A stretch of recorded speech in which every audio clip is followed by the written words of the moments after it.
Let's face it, politics is an absolute joke. I'm Matt Richardson, and I've always suspected that literally anyone could do a better job of running the country than the clowns in Westminster.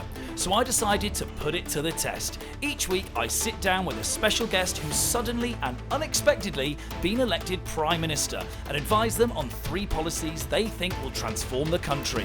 Welcome to I Am Prime Minister. I'm absolutely honoured to introduce our brand new Prime Minister. Before running for office, he was best known as a brilliant comedian as well as for his podcasts, Oh My Dog and What's Upset You Now. He's decided to leave all that behind to run the country. Prime Minister Seann Walsh, welcome to the show and congratulations. Oh, thank you for having me. It's a huge honour to run the country. The political comeback of the year, I think. I mean, you know, from a very good comedian to the top man in the land. Yes, well, I just think the country, well, the world has been through a lot at the moment, and I just think someone had to step up, and I think I'm the man. Do you think you could be like Zelensky, the comedian, and become an unlikely war hero? Yeah, it's strange that was Zelensky, isn't it? Because we kind of forget how bizarre, due to the war and stuff, how bizarre it is that a comedian is running the country. I mean, who decided to run as a joke because he played the president on telly? Could you imagine? If our country, right now, you know, with all of the, how close we are to World War III, we had McIntyre at the top, in number 10. I think we need to get the tanks. People love tanks. We get the tanks out, take them down. You know when you see a tank rolling down the street, do you think manly, powerful? And people are going to be saying, it's like World War III out there, when it is World War III out there. We'll fight them on the beaches. We'll do that funny walk you do when it's pebbly stones. We'll be doing that walk. Which is hard when you're trying to invade. Yeah. Hopefully it's not a pebble beach. I can't walk on pebble beaches. I don't want. No one likes pebble beaches. The best feeling in life is when you've been walking on a pebble beach for about an hour and then suddenly you're on flat ground. There is no feeling like it. You're on the flat ground. Finally, we're back. We're back on planet Earth. Although he would be, do you know what? He would be... Go on.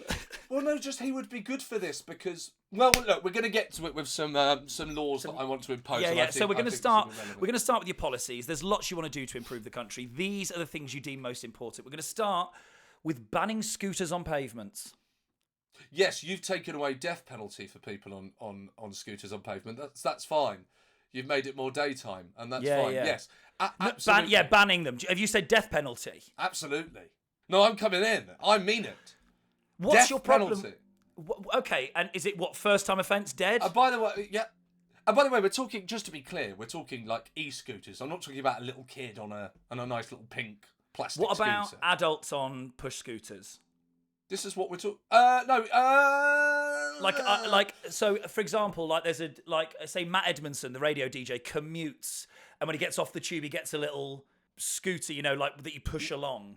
I don't think Matt Edmondson on a push scooter could kill you. I live in Shepherd's Bush, and so it's just a daily occurrence now that someone will zip by on an e-scooter out of nowhere, and the speed at which they're going. And you've got to remember, in London, cars can only go 20 miles per hour. So we've ended up in a situation where the pavement, the things are going faster on the pavement than the things on the road. You can't, that's not a system that is correct. You need someone to come in and go, we can't be having things on the pavement going faster than the things on the road. This is absolutely insane. And so you're now more, people are talking, you get these signs, and what's his name? Oh God, what's the London mayor? It's left my mind. Sadiq Khan. Sadiq's coming in, you see all the posters going, we're making the roads safer. You go, yeah. Forget the roads. We're walking on the pavement. Make the pavement safer. I don't care about the roads. I'm not walking in the road. I'm walking on the pavement. Make the pavement safer. If you look up the laws or what have you, I don't have the rule book with me. I imagine that you're probably not meant to be using the e-scooter on the pavement. But there's a big not meant to. No one cares about not meant to. No one is stopping doing anything because you're not meant to do it. So the only way to enforce this is death penalty. So if you ride an e-scooter on the pavement, you're dead. That's up to you. It is illegal already.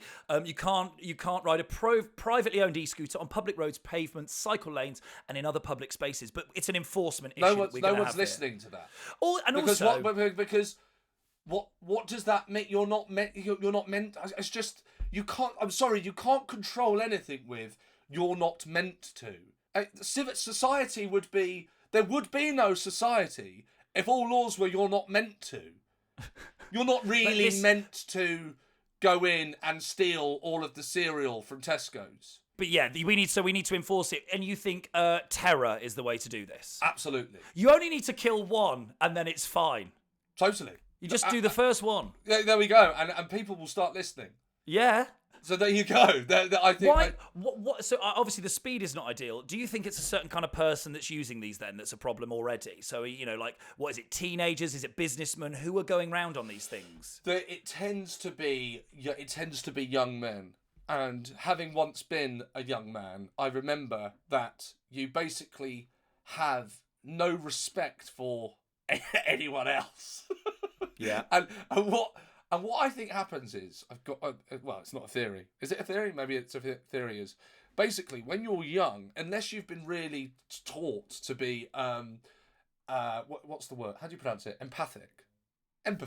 What's the word? Empathic. To be yeah. Yes, empathy, to have empathy. So unless that's instilled in you, basically what happens is with these young people riding around on e-scooters, and they'll have cable earphones, but one will be like wrapped around their ear like this, and it'll be hanging off like an earring. I remember that. It's that kind of thing, and what happens is young people think that everyone's life is okay and everyone's having a good time, and actually everyone else's life is better than theirs. So I'm going to ride on an e-scooter and I'm going to zip past you, and it might bother you a little bit, but it doesn't matter because your life's fantastic and my life's terrible. So I'm just going to try and make my life a little bit better by riding this e-scooter on the pavement. And then what happens is you get older and you realise, oh, no one's really enjoying this. No one's really enjoying life. This is generally an unpleasant experience. Oh, I better kind of rein it in a little bit because I didn't realise that everyone else is having a terrible time as well. Oh, okay. So you stop riding the e-scooter because you become empathetic by the fact that you realise life is terrible for everyone. I haven't seen you for a while. I always forget how your basic ethos is nobody's really enjoying this. I think that's true. I think that's true. I think life is a generally unpleasant experience with the occasional flicker of merriment that won't come without a bill. Yes, okay. And look, these e-scooters as well. Is there something we can do about that so people aren't even interested in the e-scooters? Because you're sort of scratching at a bigger issue. I'm sorry, I love the way I just said what I said, and all that got was, yes. You have no idea what this isn't Fern Cotton's happy place. I don't need this shit. This is not Diary of a CEO. I don't need you to talk about your depression and then cry. I'm not even depressed about it. I'm just stating I've accepted it. I've totally accepted it, but I think that's a fact. See, I'm the other side. I think I'm very glass half full compared to you. The glass has smashed and cut me. I'm bleeding because of that glass that you thought was half full. Yeah, but I just think I really like it that but I think there's still some hope in life, no? And an e-scooter. So e-scooters, look. Well, no, it doesn't. I'm not saying that life can't be enjoyed. Of course it can, but it will cost you. Okay. Yeah. Okay. Cool. Yeah. Up through capitalism. And... What do you want me to do with that? This isn't insane in the men brain. So. Is it the danger that you've got a problem here? Or You got me on this show. What did you think I was going to be saying? You know me. What did you think I was going to do? You've asked me to come on and sort the country out. I'm doing it. So we're going to kill all these teenagers then? Bang on. That's all I should have said. How do you feel about mobility scooters that are too quick? Oh, see, there's a lovely woman in my area, but she uses the road. See, there's respect. Yeah, that's fine. She uses the road, and she has a little chihuahua on her lap, and she rides around with speakers, blasting out rap music. So that's fine. But it's because she's on the road, it's fine. On the road, it's fine, and also she's older, so she's it's respect your elders. She's earned that. mobility So wait, scooter. so e-scooters only if you've had a life. Yeah, go on then. Okay, yeah, why not? Okay, great. So we're going to ban them. So they're fine on the road. You just can't have them on the pavement. That's all it is, yeah. And if you do go on the pavement, it is the death penalty. It's the death penalty, and I will chuck cycling on there as well. Anything with wheels, basically, that's nothing to do with a disability. Anything that with wheels on a pavement. Prams? At a certain in fact, no running with the pram. Yeah. No running with a pram, I think is fair. I think no yummy mummies running with prams. I think no running with the pram unless at the end, unless you stop suddenly to eject the child. I think then you're allowed. If you're running with a pram to sort of throw a child into a river, that's all right. That's allowed. You get point. Yes, that's perfect. Yeah, you get money for that.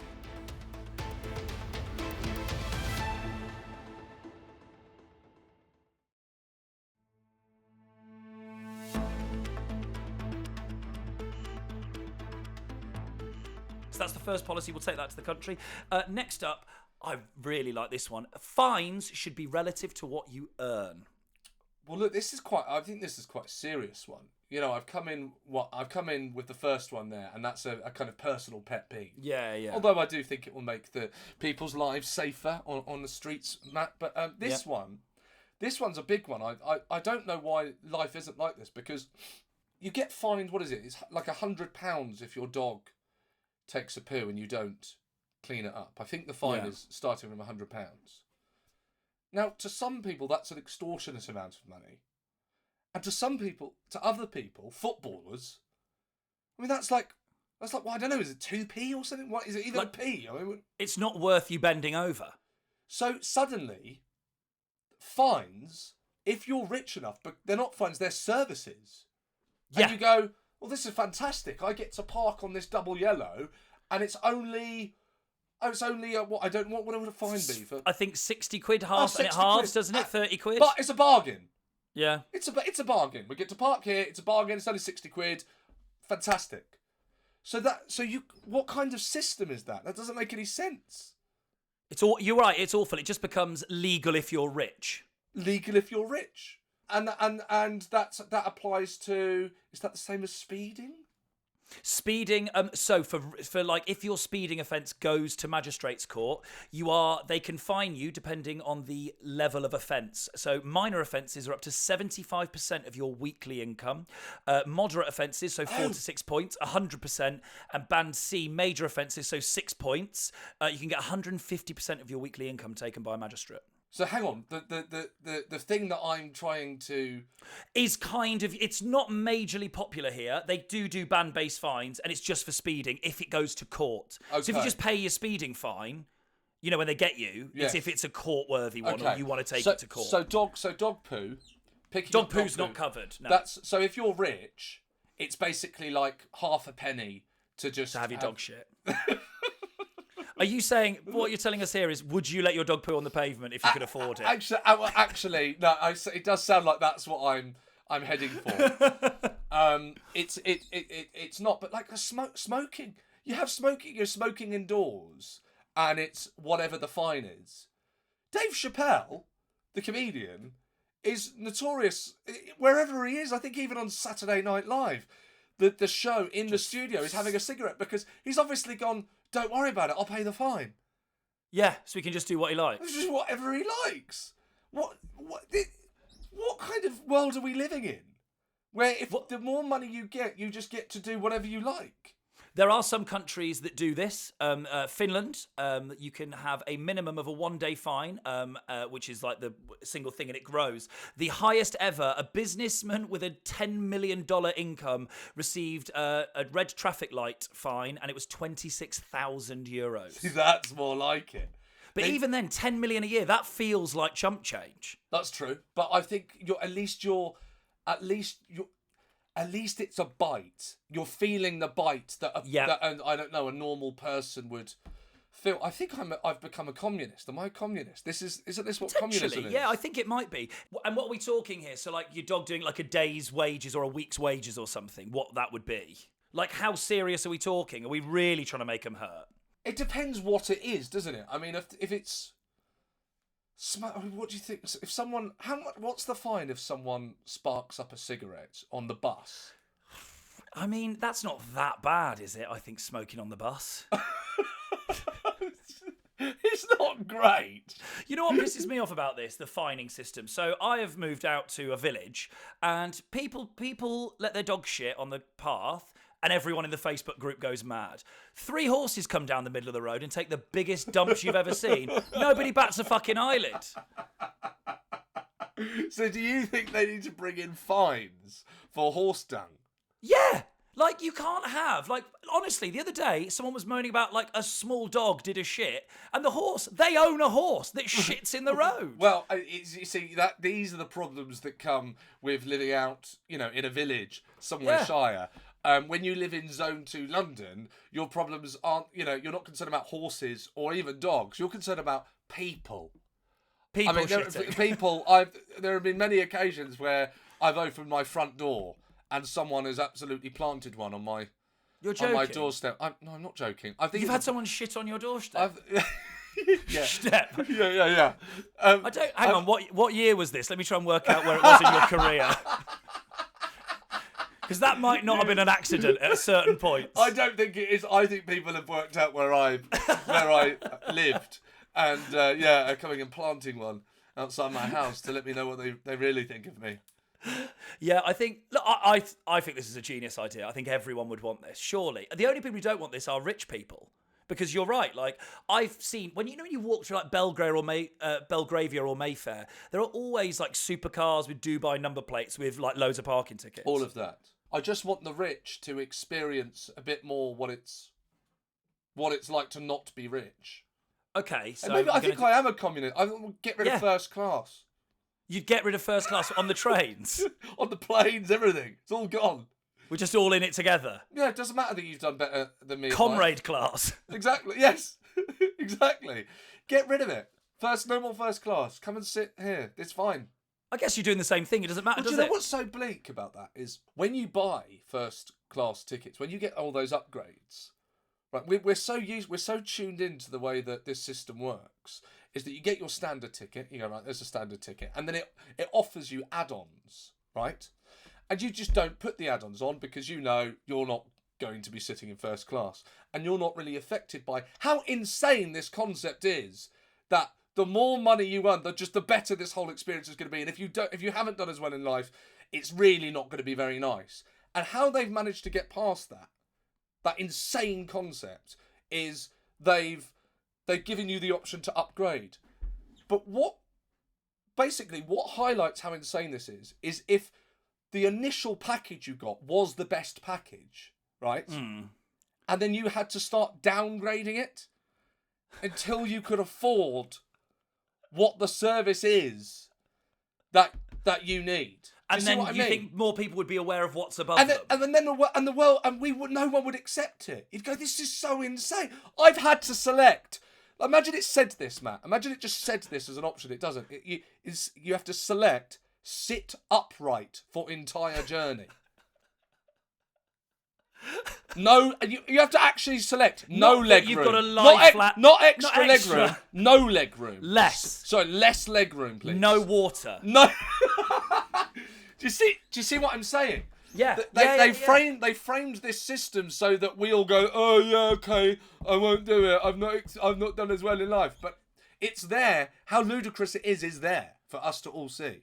We're just doing it the wrong way. And that's the same with all this. Yes. This has sort of really gone into a very big attack on the rich. I don't know what's happened to me. Well, I'm guessing the Tor settlement wasn't what you thought it would be.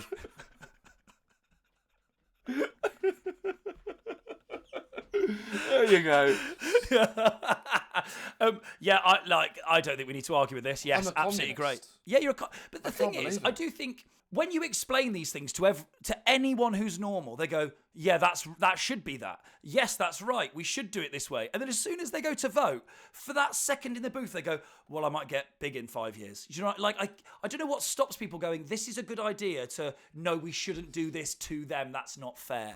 Yes. So what we're doing is, this is actually the first policy of a much larger evening out of society. Yes. Yeah, great. Yeah. I think this is a really good way to do it. Thank you very much. Eat the rich. Do you disagree with anyone's policies, by the way? Yes, I will do. Or sometimes I will say, I think there's a better way to do this. I'm here. Okay. I work for you. I'm your advisor. You know. Oh, I see. Yeah. Okay. Yeah. Good Yeah. That's the advisor. premise. Okay.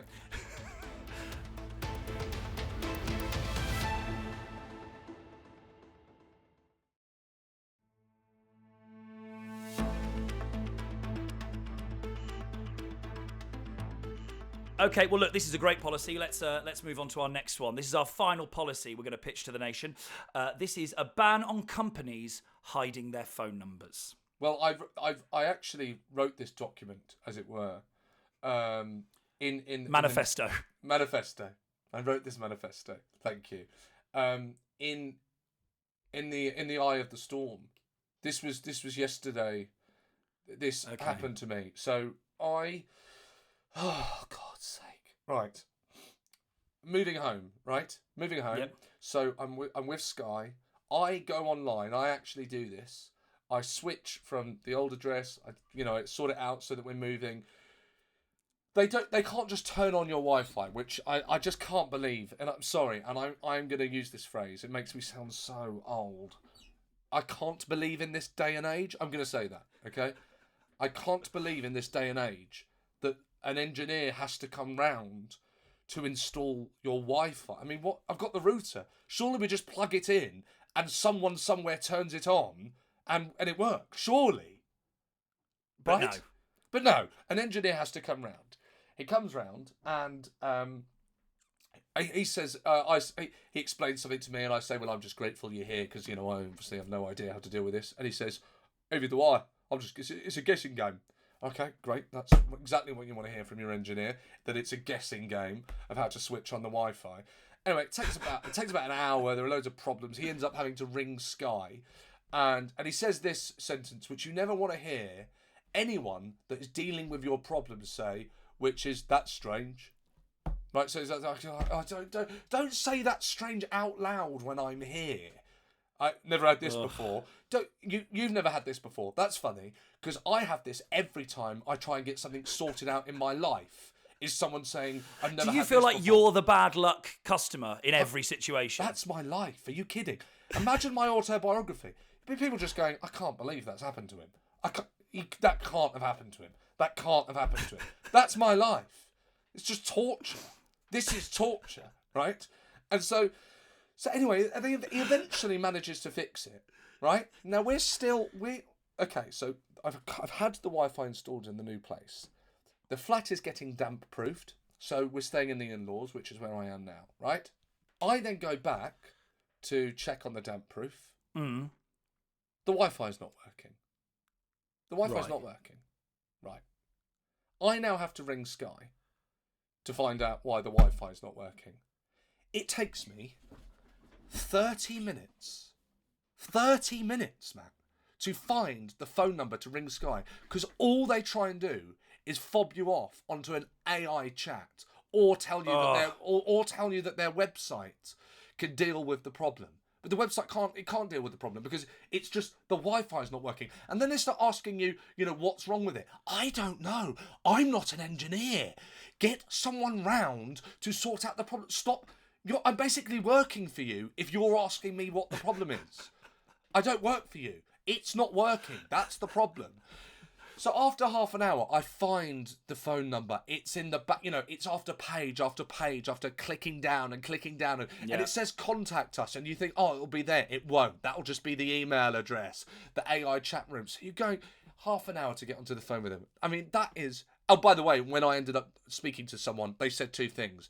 That's strange, and we've never had this before. And I'm not kidding. On the phone? In the phone. call centre? That's strange, and we never had this before. And what Sky had done... I'd cancelled my Wi-Fi. Just cancelled it. Just cancelled it. Just got rid of it. He probably didn't need it, but it's probably a mistake that he's signed up to this and needs Wi-Fi in, and I'm going to say it again this day and age. Probably doesn't need that. Let's cancel the Wi-Fi. And the guy on the phone was trying to tell me that I hadn't had Wi-Fi, and I'm saying, never. Listen, mate, I don't know what to say to you. A man has been in this building and I have witnessed the man installing the Wi-Fi. You are trying to tell me that that didn't happen, and I have imagined a man in my living room. The man was really there. The Wi-Fi was really installed. Just, they won't give it to you. They just won't give it to me. So half an hour to find the phone number. This has got to stop. And I'll tell you the reason. Sorry, I know you've not got a chance to butt in, but this no, is no. really This is you're in charge. This is really important to me, and this is what's wrong with the country and probably a lot of the world, is the people in power.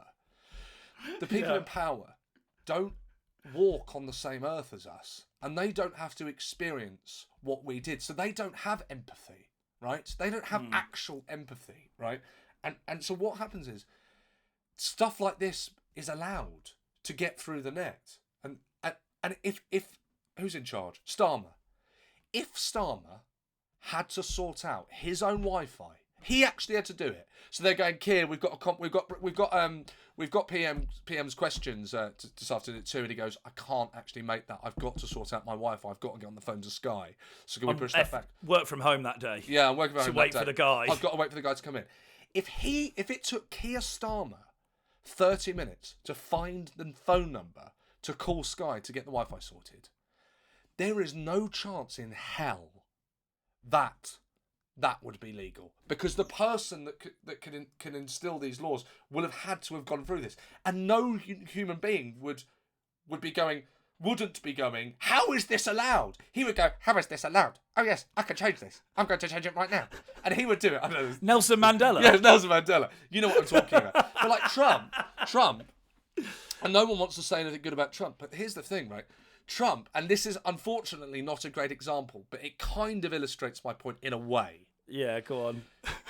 And it's not good, and I don't agree with this, of course. And I'm not suggesting for a second this is a good idea. But you know how he eats McDonald's, how he actually eats McDonald's, and he loves McDonald's. That's why they've reversed the straw thing.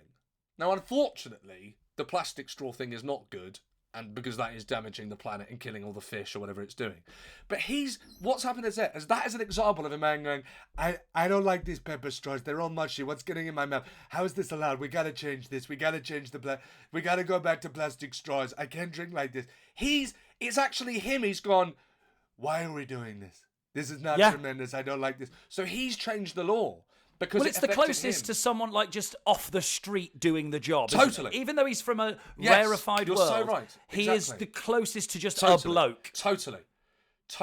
And that straw thing is 100% him going, I, Donald, don't like these straws. That's what's happened there. So what we need to do is we need to get prime ministers to actually experience the thing we're experiencing. So you go, Keir, do you know what? You phone up and sort out your Wi-Fi, and then let's see how you feel about the whole system in an hour. Good luck with it. You know what? That's a great idea. Also, Prime Minister Downing Street's getting moved to like Stevenage, so he has to commute to work. Yes, exactly. Because the trains would be amazing then, wouldn't they? Yes, precisely. Precisely that.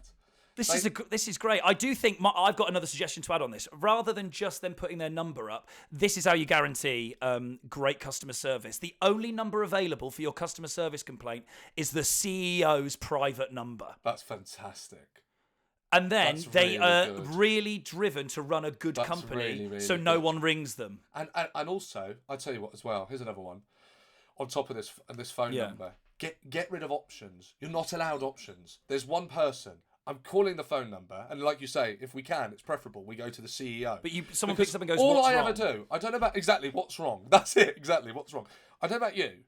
Every time I've ever called up any service for a problem, right, it'll go, please press number 1 for thing that doesn't concern you.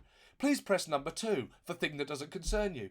Please press number 3 for thing that doesn't concern you. Please press 4 for thing that doesn't concern you.